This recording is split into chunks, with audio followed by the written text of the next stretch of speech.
네, 안녕하십니까.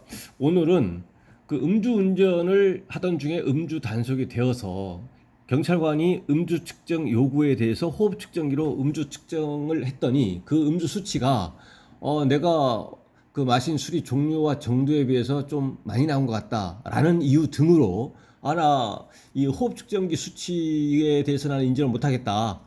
체열을 하자라고 하면 경찰에서는 이제 인근 병원으로 이동을 해가지고 이제 체혈 이제 그 체열을 하고 그 경찰관이 하는 것이 아니고요. 이제 간호사나 그 의사가 이제 그 피를 뽑습니다. 그리고 나서 그거를 이제 국립과학수사연구원으로 보내면 국립과학수사연구원에서 이제 그거를 이제 그 혈액 감정을 해가지고 그거를 다시 경찰서로 이제 보내줍니다. 거기서 이제 최종적으로 체열에 의한 음주 수치, 혈중 알코올 농도가 나오고 그거를 가지고 이제 그 음주운전에 그 적용을 이제 한다는 얘기죠. 기준 그 음주 수치 적용 기준을. 그래서 그 수치에 따라서 벌금이라든가 이런 형사처벌, 그 다음에 면허 정지나 면허 취소 이러한 행정처벌을 하게 됩니다. 그래서 그와 관련한 전반적인 내용을 좀 살펴보겠습니다. 일단 체열을 이제 하게 되면 체열을 하면 그 다음에 이제 체열을 하고 나서 이제 인터넷 이렇게 보시고 이렇게 하면은 어떻게 하냐면은 이제 인터넷 뒤져보고 이렇게 하면 보통 체열 피 뽑은 그거 피 뽑았을 때의 음주 수치가 호흡 측정기에 의한 음주 수치보다 높게 나온다고 하더라. 그래서 이미 피를 뽑았는데 이거 안 뽑은 걸 할 수 없느냐, 취소할 수 있느냐, 예, 이런 질문들이 있습니다. 그래서 원칙적으로 이미 뽑아버렸기 때문에 체열을 이미 해버렸기 때문에 감정 결과만 남아 있습니다. 그래서 이를 취소할 수 없고 기다리는 것 이외에는 다른 방법이 없습니다. 기다릴 수밖에 없다는 얘기죠. 그럼에도 불구하고 이러한 부분에 대해서 좀 뭐 그 어떠한 일이 있더라도 이거를 없었던 일로 하겠다라고 하면 그 관할 경찰서에 뭐 얘기를 해볼 수밖에 없어요. 그러니까 그것이 국립과학수사연구원으로 넘어가지 않고 아직 남아 있다면 그거에 대해서 어떤 조치를 할 수 있는 재량의 폭이 있을 수가 있기 때문에 뭐 얘기를 해볼 수밖에 없다. 근데 원칙은 체열을 했기 때문에 감정만 남아 있다. 결과만 남아 있다는 얘기죠. 결과만. 호흡 측정기를 불었는데 지금 이미 불었기 때문에 호흡 측정기 안 분 걸로 할 수 있느냐? 그렇게 못 한다는 얘기죠. 지금 딱 보면 수치가 딱 뜨는 상태. 그거하고 똑같다는 얘기예요. 그렇기 때문에 원칙적으로 불가능이라는 얘기입니다. 두 번째는 뭐냐면 호흡 측정기에 의한 음주 수치에 불복해가지고 체열을 하면 보통 2주, 15일 보름이죠. 2주 정도 경과해서 그 결과가 나오고요. 결과가 나오면 이제 운전자한테 전화해가지고 그 다음에 전화 연락이 안 된다거나 뭐 전화번호가 잘못 기재됐다거나 현장에서 뭐 여러 가지 이유로 연락이 안 되면 이제 우편 송달을 해가지고 그래서 통지를 합니다. 그러면은 이제 경찰서에 출석해서 조사를 받게 됩니다. 그렇다는 것이고요. 그러니까 결과가 나오면 경찰서 출석해야 된다. 그다음에 세 번째는 이 벌금 등 형사처벌하고 면허정지, 면허 취소 등 행정처분. 이거는 호흡 측정기에 의한 음주 수치에 대해서 나는 믿지 못하겠다, 신뢰 못하겠다, 인정하지 못하겠다, 불복하겠다라고 해서 체열을 했기 때문에 그 체열에 의한 음주 수치를 기준으로 합니다. 체열의 결과가 높게 나왔든 낮게 나왔든 전혀 관계없이 체열에 의한 음주 수치를 기준으로 한다. 그래서 체열 결과가 보통은 높게 나온다고 합니다.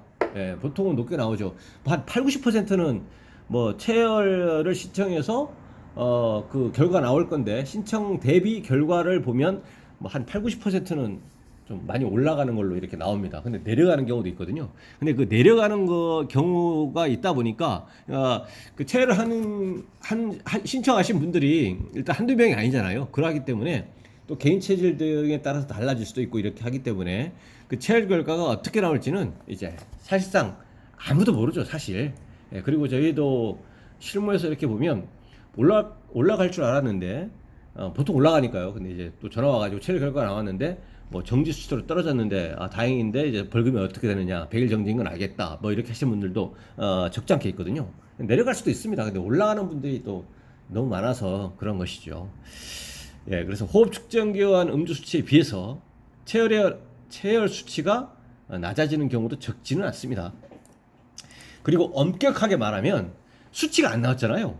수치가 안 나왔고 근데 체열에 의한 수치를 적용한다고 해요. 그러면 지금은 음주운전이 아니죠. 왜냐하면 음주운전이라고 하는 것은 음주 플러스 운전인데 음주 상태에서 운전을 해야 돼요. 운전을 했다 치고 그리고 음주라고 하는 것은 0.030 이상인데 수치를 지금 모르지 않습니까? 모르기 때문에 체열에 의한 음주 수치가 나와야 그게 음주운전이 성립하지 아니하는 0.030% 미만인지 또 정지에 해당하는 0.030 이상 0.080% 미만인지 희소에 해당하는 0.080% 이상인지를 구체적으로 알 수가 있는데 이걸 음주 수치가 지금 현재는 모르는 상태이기 때문에 이거에 대해서 예상되는 벌금이 어떻게 되냐. 왜냐하면 벌금은 일단 음주 수치를 기준으로 하니까요. 그리고 음주운전이라고 하는 것도 0.080% 이상을 전제로 하는 것이기 때문에 그다음에 면허 정지 취소 구제가 되느냐 안 되느냐 이게 취소가 되는지 정지가 되는지조차도 지금 알 수 없기 때문에 판단이라고 하는 것은 이 구제 가능성 이런 판단 자체가 원천적으로 불가능하다는 얘기입니다. 결과가 나오지 않은 상태에서는 체열 결과가 나오지 않은 상태에서는 그래서 결론은 기다려볼 수밖에 없는 거죠. 체열 결과가 나올 때까지는 답답하겠지만 달리 방법이 없어요. 기다리는 것 이외에는 뭐 어떻게 하겠습니까?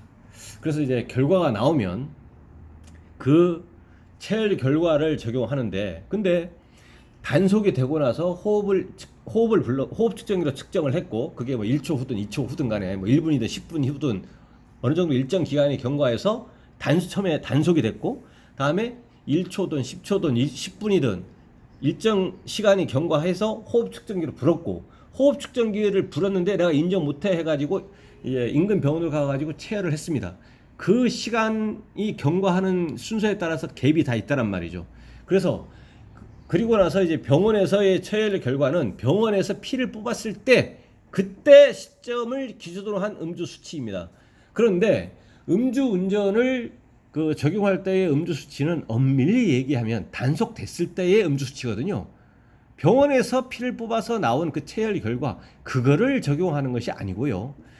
단속되었을 때를 원칙적으로 적용을 해야 된다는 얘기입니다. 그래서 그 체열 결과 나오면 구체적인 사안에 따라서는 단속되었을 때 이때 음주 수치를 기준으로 하기 때문에 이제 위드마크라고 하는 게 있습니다. 위드마크 공식이라고 하는 것이 있는데 이거를 적용을 이렇게 하다 보면 구체적인 사안에 따라서 그 최종적으로 적용될 음주 수치가 변동될 수도 있습니다.